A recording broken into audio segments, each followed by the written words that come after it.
Hello friend, आप सबका स्वागत है हमारे यूट्यूब चैनल पे। पिछले एपिसोड में हम लोगों ने देखा था कि जोराव यांचे के लिए परेशान होती है, तभी एल्डर आके उसे यह सब कुछ बोलने के लिए कहते हैं। जियोसेक के एल्डर और मेडिकल हाउस चीफ दोनों स्टोरेज रूम में जाके यांचे को पकड़ने के लिए मैसेज कर देते हैं। अब आगे स्टोरी चालू होती है और हमें दिखाया जाता है कि टैंग यांचे की ओर देखता है और कहता है, यू पास्टर, तुम यहाँ पे आ चुके हो और अब तुम मेरे हाथों से बिल्कुल भी नहीं बच पाओगे। और वह यांचे के पीछे लग जाता है। यांचे मन में सोचता है कि भाड़ में जाए सब लोग। उन लोगों को पहले ड्रैगन कोर के बारे में पता होना चाहिए था। बिना पता करे ही उन लोगों ने इतनी बड़ी रकम उसे दे दी। और तो और उन्होंने मुझे खजाने की चाबी। तभी यांचे मास्टर ली से पूछता है कि मास्टर, यह बंदा है, उसका रिलम क्या है? मास्टर कहते हैं, यह first level spirit profound level में है। बिना किसी के मदद से तुम इससे जीत नहीं पाओगे और यहाँ पे मारे जाओगे। मास्टर ली की बातें सुन के यांचे सोचता है कि अगर मैंने मास्टर की मदद ली तो मास्टर की लाइफ भी खतरे में पड़ सकती है। भले ही इस टाइम मैं उन्हें अपने बॉडी का पूरा खून भी पिला दूं, फिर भी वह बच नहीं पाएगी। तभी पीछे से टैंक कहता है, यू लिटिल बास्टर, रुक जाओ, जहाँ पे हो वहाँ पर ही रुक जाओ। तभी यांचे वहाँ पर से भागते हुए सोचता है, शायद मैं स्काई ट्रिमर बॉम्ब का यूज कर सकता हूँ। ऐसे कहते हुए वह अपने हाथ में वह स्काई ट्रिमर बॉम्ब ले लेता है और उस बॉम्ब को टैंक की तरफ फेंक देता है। उस बॉम्ब की वजह से एक जोरदार ब्लास्ट हो जाता है। उस ब्लास्ट की आवाज जोराव को भी सुनाई देती है। टैंक उस अटैक से जैसे तैसे करके बच जाता है और उस अटैक के पावर की वजह से जमीन में एक बड़ा सा गड्ढा हो जाता है। उस गड्ढे को देख के टैंक सोचता है कि यह तो स्काई ट्रिमर बॉम्ब है।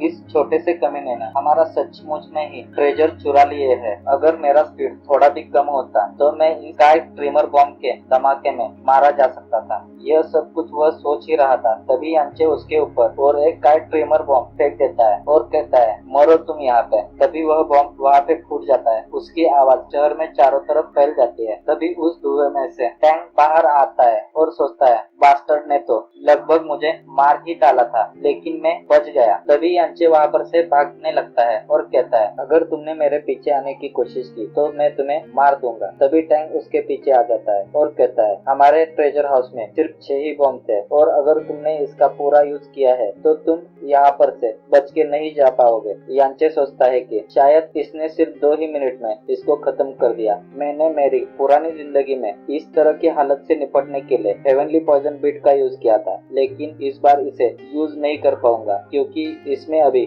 कोई भी एनर्जी नहीं है। यांचे यही सब सोचते हुए आगे बढ़ ही रहा था, तभी उसके सामने जोराव आ जाती है और कहती है, यांचे, आखिरकार मैंने तुम्हें ढूंढ ही लिया। और जोराव मन में सोचते है कि यह यहाँ पे क्या कर रहा है और यांचे से कहते हैं, तुम मेरे साथ चलो, मैं तुम्हें जरूर प्रोटेक्ट कर सकती हूँ। ऐसे कहते हुए यांचे का हाथ पकड़ के वह वहाँ पर से भागने लगती है। तभी पीछे से टैंक कहता है, तुम लोग यहाँ पर से बच के नहीं जा पाओगे, साला पिछले आधे घंटे से यही कह रहा है। तभी वह लोग भागते भागते रुक जाते हैं और जोराव कहती है, लिटिल स्नो, बाहर आ जाओ। तभी एक बड़ा सा पक्षी बाहर आ जाता है और उसके ऊपर वह दोनों बैठ जाते हैं। वह एक कॉन्ट्रैक्टेड प्रोफाउंड बीस्ट होता है। तभी यांचे कहता है, बिग सिस्टर जोराव, तुम बहुत ही अच्छे टाइम पे आ गई मुझे बचाने के लिए, लेकिन आप यहाँ पे कैसे आ गई? जोराव चिल्लाते हुए कहते हैं, तुम पिछले 3 दिनों से गायब थे। मैं और योहान तुम्हें कंटिन्यूसली पूरे सिटी में ढूंढ रहे हैं। हम लोगों को लगा था कि तुम्हें शायद जियोसेक ने बंदी बना के रखा होगा, इसलिए मैं आपकी तलाश में यहाँ पे आई थी। उसकी बातें सुन के यांचे कहता है, सीनियर सिस्टर जोराव, आप तो मुझे कुछ ही दिनों पहले से जानते हो, फिर भी आपने अपनी जान मेरे लिए मुश्किल में क्यों डाली? उसकी बातें सुन के जोराव हंसते हुए उसके सर के ऊपर हाथ रख देती है और कहती है, क्योंकि मैं तुम्हारी बड़ी सिस्टर हूँ इसलिए। उसकी यह सारी बातें सुन के यांचे सोचता है कि शायद वह मेरे प्यार में गिरी होगी, साला ठरकी है। तभी जोराव कहती है, तुम पहले बताओ कि तुम पिछले कुछ दिनों से कहाँ पे थे? क्या तुम्हें जियोसेक ने किडनैप किया था क्या? नहीं, इसके अलावा तुमने इस अजीब तरह का पोशाक क्यों पहना है? यांचे कहता है, सच कहूँ तो मैं अपनी मर्जी से जियोसेक में गया था, लेकिन मैं आपसे पूछना चाहता था कि कॉन्ट्रैक्टेड प्रोफाउंड बीस्ट आपके पास कैसे है? जोराव कहते हैं, इसका नाम लिटिल स्नो है। यह असली में स्नो ईगल प्रोफाउंड बीस्ट है।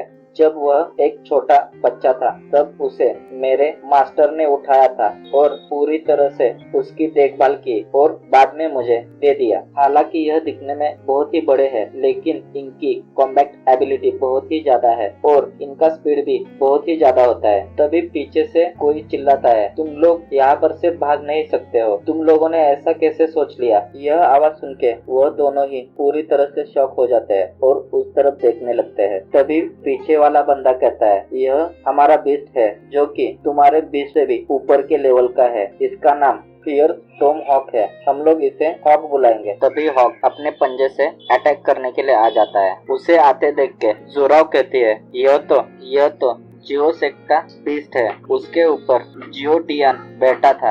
जोराव अपने बीस्ट को कहती है, स्नो वाइट जल्दी करो और तुम जितना ताकत है उतनी ताकत से वहाँ पर से निकलो। तभी नीचे बहुत से लोग खड़े होते हैं और वह लोग ऊपर की तरफ देखते हुए कहते हैं, देखो यह क्या है। तभी जोराव यांचे से कहती है, तुमने जियोसेक के साथ क्या किया है, उस वजह से इन लोगों ने तुम्हारे पीछे हॉक को भेजा है। आगे क्या होगा यांचे बताएगा क्या नहीं, इसी सस्पेंस के साथ हमारा यह एपिसोड यहाँ पे खत्म हो जाता है। अगर आपको हमारा एक्सप्लेनेशन अच्छा लगे तो चैनल को लाइक करें, सब्सक्राइब करें। Thank you for watching this video.